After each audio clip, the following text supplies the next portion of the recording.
What is going on, my good old friends of YouTube? It is your boy Stas here. Welcome back to yet again another video. So today we got to break down Meta, Ford, Qualcomm, Etsy, Teladoc. All five of those reported earnings just about 30 minutes ago. And we also, surprise, surprise, got to break down the markets. We're going to also talk about Bitcoin and Ethereum. So before we do, of course, take a sip of your coffee and do not forget to get your 10 stocks from Moomoo. Each of those could be valued up to $2,500. Just use that link down below and deposit at least $100 and boom, you get your stocks. And with that being said, cheers again, cheers guys, and let's get into the video. So the markets ran up like crazy today. You guys should know that, and a lot of that came, well, most of it, pretty much all of it, came at about 2:30 p.m. on the East Coast. And if you guys want to see my breakdown of the Fed meeting, very quickly, some key points from it and some interesting questions that were asked in my kind of perspective, go check out my video from earlier today. But we got the Fed meeting, and we got a lot of information about interest rates, 75 basis point hike, Jerome Powell's thoughts on the recession, if we're in a recession, where he sees things going. And the markets ended up getting, kind of a relief rally after, if you will, kind of that sigh of relief rally. We get this all the time. Not every time after a Fed meeting, but a lot of the time we do get these rallies. And you guys can see SPY went from 396.50 to about 402. We're talking a 1.5% move just from, the Fed meeting at 2:30 to about shall I say the press conference to about 3:30 p.m. on the East Coast. So just about an hour, SPY went up about 1.7%, and QQQ went up in that same time period, let's just say more than that, about 2.2%, as the Russell, let's see the Russell here, guys.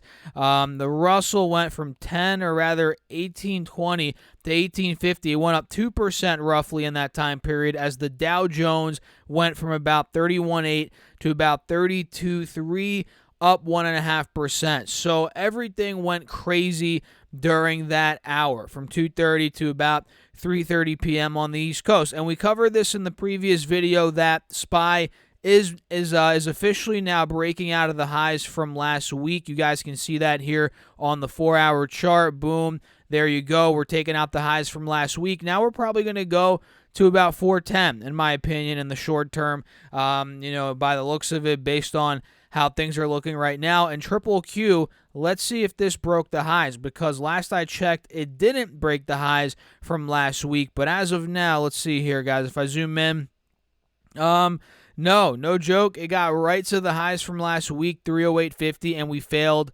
literally at that point. No joke, 308.54. That was at 3:30 p.m. on the East Coast. So QQQ's got to break out of there, guys. If this breaks 309, 310, I think we're going to be smooth sailing to about 315. Of course, a lot of this depends on Amazon and Apple's earnings. We have Meta's earnings out. We'll talk about those in a couple of minutes. We had Google. When did Google report? Yesterday. So a lot's been going down. A lot's been going down that's moving these markets, and a lot of stocks went up like crazy today. And like I said, Apple, Amazon, it's going to be interesting, guys. So what do you think? Let me know your thoughts in the comments. Make sure to hit that like button if you haven't done so already. It really helps me out in the YouTube algorithm. And do not forget to subscribe as well. So with that being said, let's dive over to Webull and see what's going on when it comes to crypto, good old Ethereum, and Bitcoin, guys. Let's see what Bitcoin's up to. So currently, as I'm filming, and mind you, I'm filming, it's currently 4:50 p.m. on the East Coast. When you're watching this video, it's going to be later than that, but right now it's about 5 p.m. roughly, so keep that in mind. And as I'm filming right now, we have Bitcoin sitting at $22,800, and just in the past couple of hours, guys, pretty much since midnight, about 16 hours ago, 16 hours prior to me filming this video,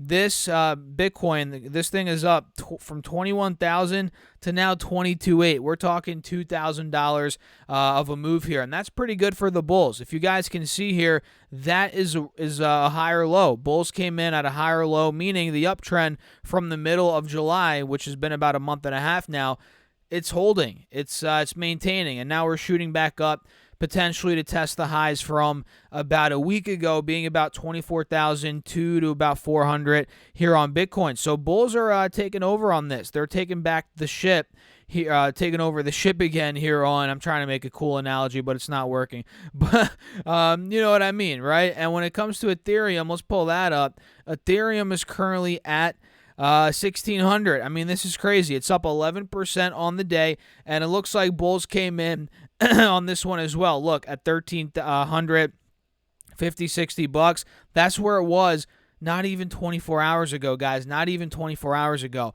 And from there, 13, 50, 60, it's now over 1600 again. We're pushing back to the highs from a couple of days ago. So if we get buying pressure on Ethereum above 1650, especially 1700, guys, this is going to start blowing to the top.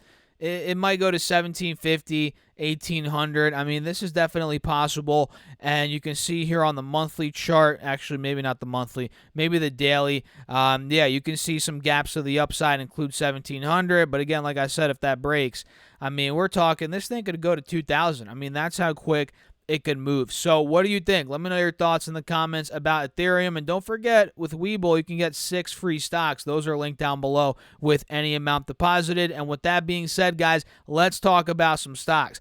Let's talk about some stocks, because right now, Meta, they just reported. We also have Ford. We have Qualcomm, Etsy, which Etsy, they ended up doing very well. We'll talk about them in a couple of minutes. So Meta is on the clock, guys. We had Google yesterday. We had Microsoft.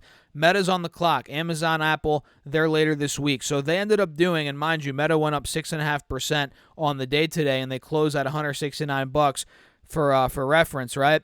And now they're down to 163. So right after the bell, they're down about 3.5%. Not a crazy drop like we've seen in the past, but down 3.5%. So they did $2.46 EPS versus $2.61 estimated on revenue of $28.82 billion versus $28.97 billion estimated. So they missed EPS and they missed on revenue, guys. And when it comes to family of the apps, their revenue came in at about 28.37. So essentially all the revenue, guys, is coming from that. And we'll take a look on the investor relations here in a minute. So give me a minute here, guys, but let's run through these numbers very quickly first. So they see Q3 revenue of $26 to $28.5 billion, which is pretty significantly lower than the $30.5 billion estimate. So that's not good. Revenue for Q3, which I'm assuming that was slightly expected, is a bit under the estimate there. And they expect full year 22 expenses of $85 to $88 billion, and June monthly active users came in at 2.93 billion, and June daily active users came in at 1.97 billion. So think about that. Monthly active users are still pushing 3 billion people, guys. That is freaking unfathomable. That is just an insane amount. So, and that's one of the reasons why I like Meta. You know, you can hate them all you want. You can say they're a horrible company, but at the end of the day, they have almost 3 billion monthly active users. Really try and wrap your head around that, guys. Think about that for a minute. So with that being said, let's jump back over to Safari and go here to the presentation. Well, it's not really the presentation. Well, I guess actually it is the presentation. And we'll run through some of these metrics. So if you guys, and this is for Meta, by the way, and I'm not going to do this for every company, but I am going to do it for the bigger companies. We did it for Google. We did it for Microsoft.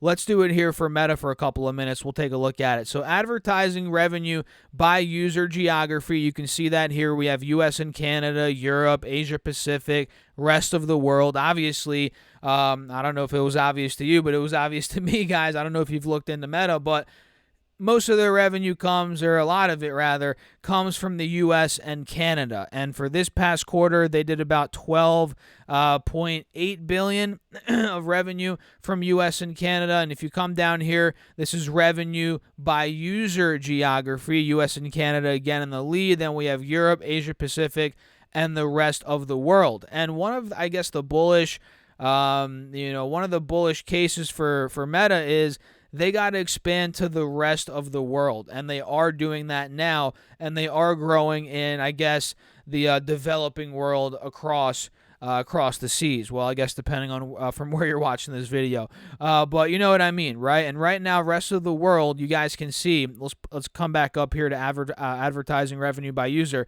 is 3.1 billion of the 28 billion. Let's say that continues to grow over time. I mean, that's going to be good long term. That's just one. That's just one piece of the puzzle here, guys, if you will. And if you take a look here at the segment results, excuse me, guys, you're going to see, like I said, all of their revenue pretty much comes from family of apps revenue, which is all the apps that they own combined, pretty much, right? And a lot of that is advertising. All of that is advertising. $28.1 billion, $218 million, something like that, whatever, if my math's wrong. Yeah, $218 million. That is other. But for the most part, guys, $28.3 million family of apps revenue, and Reality Labs is about $450 million revenue. So very, very, very tiny sliver of the pie is Reality Labs. And expenses as percentage of revenue, I don't really want to look at this too much. Effective tax rate. Net income, you guys can see here, net income has come down a considerable amount since Q4 of 2020. I mean, Q4 2020, guys, net income was $11 billion, and they just did about 6.6. So almost cut in half. Well, not really. Yeah, I mean, I guess you can say almost cut in half net income over the past couple of, quarters. And that makes sense. They're investing more in the metaverse now. They're making less, revenue's been coming down. That big pop from COVID, it's kind of coming down with a lot of these companies.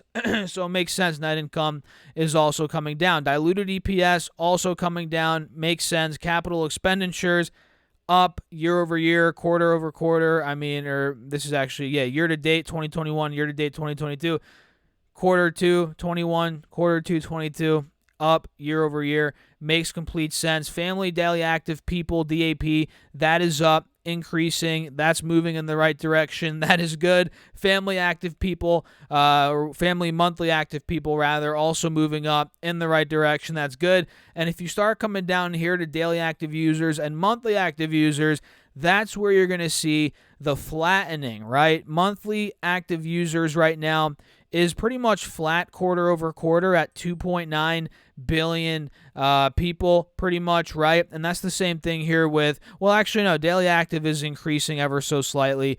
You can see that here pretty clearly, but it's slowly slowing down. So that's a reason why the valuation of Facebook Meta has come down, right? And I believe another bullish case here is that this right here, Facebook average revenue per user, you guys can see that's slowly been slowing down the past couple of quarters. I think this over time will continue trending up. You guys got to realize in business, not everything moves up. Not everything moves up in a straight line. It goes up, it comes down, there's plateaus, it goes right back up, comes down, and maybe it never comes back up. I mean, that's the reality. But I believe average revenue per user is going to grow over time. And it doesn't, the fact that monthly active users maybe aren't going to grow as much, it doesn't really matter because the existing users, they're going to be able to monetize. Facebook Meta is going to be able to monetize the existing users further. That's at least what I'm betting on. So we're going to wrap it up there, the Facebook part of this video, and I'd love to know your thoughts, as always, on Facebook, Meta. Let me know down below in the comments, guys, and if you're finding value, again, hit that like button for me, and make sure to get your 10 stocks from Moomoo, free money, link down below, and let's talk about some other stocks now. We have to go over Ford, which completely is running away from me now, and if you guys have been watching the channel, you know that I've been wanting to buy Ford, and it got to about $10. I was getting a little greedy. Well, I don't even want to say greedy. I'm saying patient. I was, what's the word that you can use there, guys? I'm waiting for my price target, and I'm sticking to it. I guess you can say that is, sticking to the principles, right? Sticking to the price target. And sometimes the stock gets close to the price target, not where you want it, but it gets close and then it runs away from you. That's exactly what's going on right now. So I wanted to buy Ford at like $8. It got to $10.60. Now it's at $14, guys. Completely ran away from me, and that's okay. It happens. They ended up doing EPS of 68 cents versus 45 cents estimated, so that's a crazy beat there. I mean, just completely wild beat. And auto revenue came in at $37.91 billion versus $34.32 billion. That beat, and total revenue was over, just a little bit over $40 billion, and they affirmed their full year 22 guidance. And hold on, guys, let me just text back. My fiance very quickly. Let me do this. I'm telling her we have 5 minutes, or I have 5 minutes left roughly in this video, so hold on. There we go. So, yeah, they ended up double beating by a crazy amount, and their total revenue, again, was over just a little bit, $40 billion, and they affirmed their full year 22 guidance, which, what do I always say, guys? When companies affirm guidance, raise guidance, that's pretty good, especially in an environment, volatile, uncertain environment like we're in right now. So Ford is now breaking out of a multi-month downtrend, and I'm talking multi-month. We are talking from the beginning of February, end of January, actually. Ford's been downtrending. Now we're finally reversing above the moving averages, golden cross, and this might continue. You know, it is a little bit overbought with this huge move after the bell, but it's moving in the right direction. And as a trade now, I'm looking at it, but as a long-term investment, again, it's slowly running away from me, so I'm going to have to reevaluate it if it starts coming back down, which who the heck knows if or when that will happen. So Ford is up. It went up 5% on the day, and after the bell, guys, it is up another 6%. So this thing's up 11% on the day. Pretty crazy stuff here. So the next one's Qualcomm, QCOM. Qualcomm did $2.96 EPS versus $2.87 estimated. Revenue $10.93 billion versus $10.87 billion estimated. So nice double beat from Qualcomm, and they see Q4 revenue of $11 to $11.8 billion on EPS of $2.53 to about $2.83. And you guys can see Qualcomm went up 2.3% on the day, and after the bell, after they reported those numbers, the stock is down about 4%. They gave back all the gains and some here after the bell as they closed at 153. Now the stock's at $147. So let's see on the 4-hour what's going on here. We ended up breaking out of big resistances recently, like I've covered on the channel. One of them was 146, followed by 150. We got to about 157. Now we're pulling back to test that old resistance as new support. We failed holding 150, but now it looks like we are trying to hold about 147 after the bell, right around the 50 SMA as well here. So we shall see, guys. If we fail at 147, though, 145, there could be a lot more downside. Maybe not a lot more, but $6, $7, $8 a share more to the downside, maybe to the 180 SMA.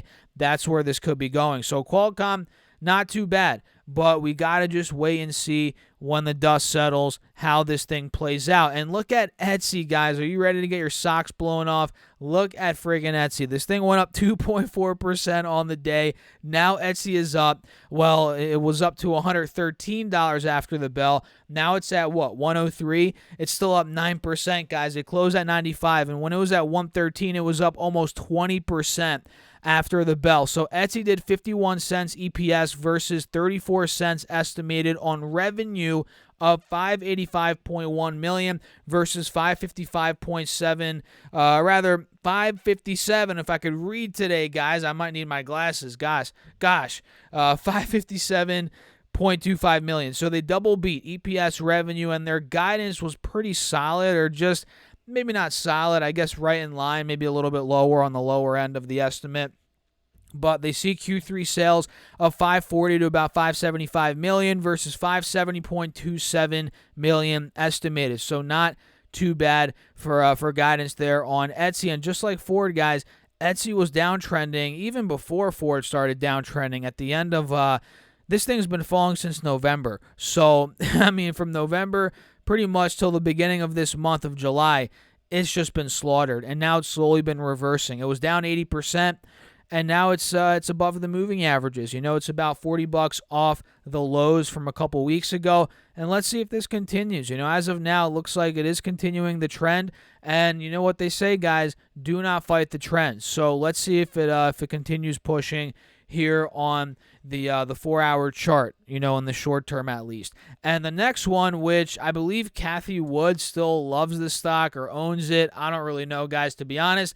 I do not keep up with Cathie Wood whatsoever. I used to, when all the craziness was going on in 2020, 2021, the meme stocks, all the craziness on YouTube. I was watching her back then, but I have no idea what she does anymore. But if she still owns Teladoc, let me know in the comments. I thought, well, at least last I checked, it was one of her biggest positions. and they ended up just doing numbers, reporting earnings, and they did EPS, get this, guys, of negative $19.22. I guess that's better than the negative $41 a share they lost in the previous quarter. I mean, this is insane. They're losing money hand over fist. I don't even know what else to say. And they did revenue, which I guess beat $592.37 million versus $583.76 million. So I guess they beat, but I mean, who cares if they're losing money hand over fist? And I haven't looked at their balance sheet to be fair, but you know, considering the stock was 308, now it's at 27. I'm thinking their balance sheet's not good. Let's just put it that way. And you know, I don't know. Maybe I'm wrong. I have to go check. Maybe I'm wrong, guys. Maybe, you know, I have to cut some slack for Teladoc, but this stock is, in my opinion, it's not even worth looking at. I could be wrong, but it's just not even worth looking at. It's down 20% after the bell. I mean, how bad is it going to get? This stock gets hit time and time again after earnings. Last time they reported, it was at $57. The next day, it was at $28. Just like that, a casual 50% cut in half day. I mean, if you want to own stocks like that, guys, by all means. But for me, I'm not touching it. I'll watch it. You know, I'll get my popcorn and maybe trade it if I'm feeling crazy maybe one day. But for a long-term position, I'd rather just take my money and put it in a furnace. And that's it. I'm done. I'm done grilling Teladoc, guys. But, you know, I figured I'd do that in this video. So and let me know, what do you guys think? What do you guys think about Teladoc? So, yeah, I mean, there's might have to wrap it up there. There's no more to talk about. I talked about everything I wanted to in this video. If you enjoyed it, as always, let me know your thoughts in the comments. Hit that like button. Do not forget to check out my Patreon and to get your 10 stocks from Moomoo with a $100 deposit, link down below. And you could also get 6 stocks from Webull with any amount deposited, also linked down below. And with that being said, that's it. I'll catch you guys in the next video. Cheers. Go watch that Fed video from earlier today if you guys want to hear some key points. I'll see you there. Peace out.